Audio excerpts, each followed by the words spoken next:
Plus, we'll transition to the NFC. Are the Seahawks the best team in the NFC, or is there somebody else we need to be talking about other than Russell Wilson, DK Metcalf, and the crew? All that coming up. Plus, Kendrick Perkins has a take. He says regardless of John Wall being there, there's no way in hell James Harden should be leaving Houston. We'll talk about that and more up next. First Take, Friday. You know what time it is. Let's go. When that clock starts, turn into savages. We had the best backfield in the league. There's no question. This run game going. Those two guys are extremely special. Hurdles. He's into the end zone. Touchdown. Shabalala. Baker Mayfield. Feel free to score a touchdown. To make these moments count. These are the things that we've been trying to build up to, and we're here now.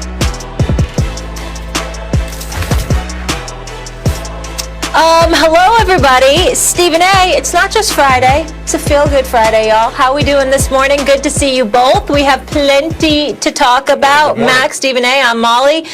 Morning, guys. Let's get right to it because we got a lot of football and we have a lot of NBA as well. I want to start with the Cleveland Browns, as Stephen A. just mentioned. So they're now 8-3. They're second in the division behind the Steelers, currently the 5 seed in the AFC playoff picture. They've won their last 3, Stephen A. Sunday they face Tennessee. So tell me this. I will start with you. Do you finally believe in Baker and the Browns? Well, I believe in the Browns. I'm not sure I believe in Baker Mayfield. I think Bart Scott earlier this morning on Get Up said it best. There's no quarterback who's done less with more than Baker Mayfield. The jury's still out about him. We know that they're 8-3, but we also know that this guy's only completing 61% of his passes. He's only thrown for 2,100 yards over the first 10 or 11 games or so. And so when I look at it from that perspective, 17 touchdowns, 7 interceptions is nothing to sneeze at per se, nothing that blows you away, but he's not throwing an abundance of interceptions. We'll give him credit for that. But look at what he has. He's got Nick Chubb and Kareem Hunt at the running back spot. Even with Odell Beckham Jr. going, you still got Jarvis Landry and the crew and Hooper and those boys. So you've got a multitude of weapons. Kevin Stefanski deserves a lot of credit because of how he's basically kept Baker Mayfield contained per se and utilized the other assets around him and just basically have asked Baker Mayfield not to lose the damn game, and to his credit, he hasn't. But let's remind everybody that outside, when they lost their last game, it was against the Las Vegas Raiders, a game in which they only put up 6 points the entire game. Since that time, they've beaten the Houston Texans. We know what struggles they have had, even though Deshaun Watson has been lights out. And then after that, they played the Eagles, and they played the Jacksonville Jaguars. So let's pump the brakes and not act like, oh my Lord, they're 8-3. It's something special going on in Cleveland. The quality of competition that you have taken out does have something to do with that as well. And so I look at Cleveland. Do I believe in Baker? No. Do I believe in the Browns? Yeah, that's where I'm at with it right now, but only a little bit. They'll make the playoffs. I don't expect them to make any noise, to be very clear. Well, I don't know what you're arguing. Are you arguing that you don't believe in them? Because you made the argument at the end there. The Jaguars by 2 points under a field goal. Okay. The Eagles by 5 points under a touchdown. And the Texans, who were 2-7 at the time, by a field goal. That's how they started winning games. I do not believe in the Browns, and it's because I don't believe in Baker Mayfield. And it took me a while to get there with Baker. I held out hope for Baker. But he doesn't do anything special. He can throw the ball well enough. He can read a defense well enough. He can move well enough. But nothing really stands out. And so he can be a good enough quarterback. But a good enough quarterback to win a Super Bowl? No, I don't think so. He needs a whole lot around him. I don't think he's good enough to win the whole thing. And in fact, the 2 divisional games he played, they got destroyed. They got destroyed by Baltimore week 1. They got destroyed by Pittsburgh when it looked like maybe they could be coming on. No, I don't believe in the Browns. For the reasons you pointed out, I don't believe in the Browns. And it's because, like, maybe if you replace Baker with a better quarterback, I would think, yeah, actually, they do have a couple of good backs. You know, and with Odell, here's an example of it's not a matter of addition by subtraction. It's a matter of separating 2 players.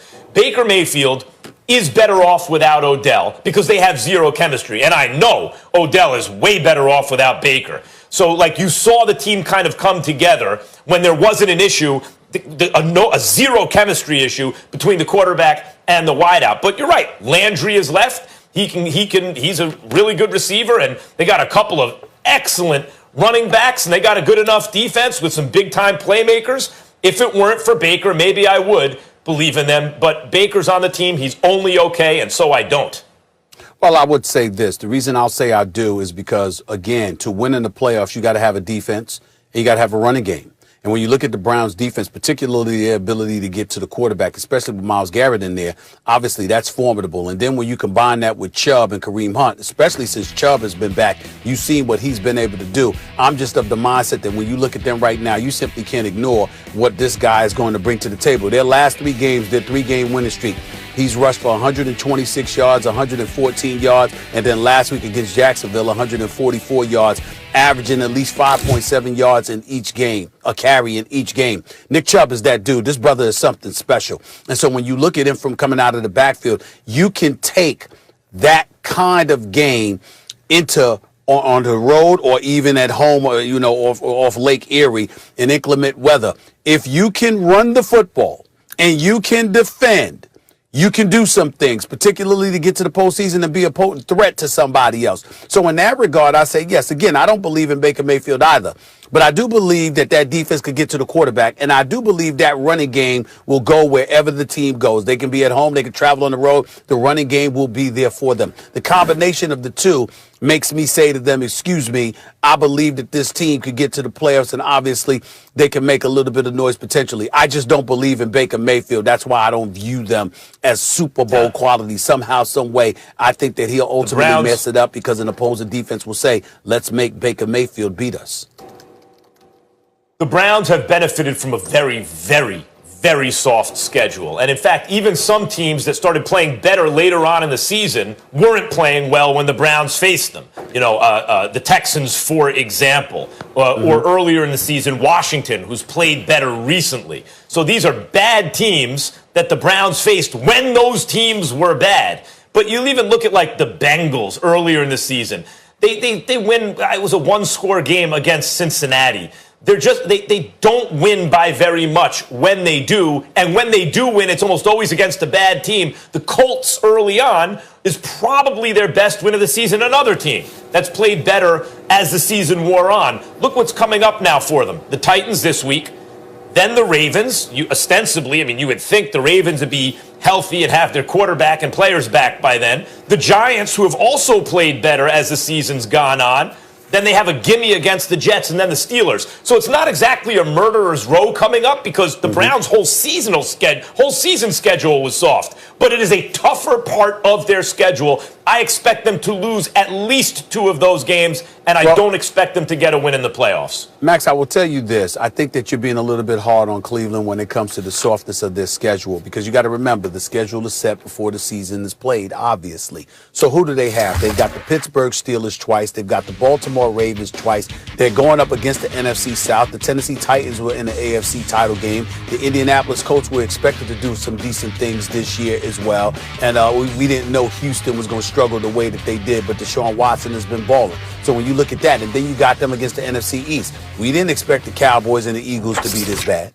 And so when I look at it from that perspective, yeah, you got the Giants and you got the Washington Redskins. Okay, that's 2 games. All right, you look at the AFC South, you got Jacksonville. That's a 3rd game. All right, you look at Cincinnati, 2 games against them, even though it's in your division. Okay, that's 5 games. You still got Cincinnati on the schedule. I'm sorry, you still got Tennessee on the schedule, Baltimore on the schedule you already lost to. You got the Jets and the Giants. We get all of that. But for the most part, you were expecting these guys. I didn't view their schedule as being weak at all. It's just that teams ended up not being on their game the way we anticipated they were supposed to.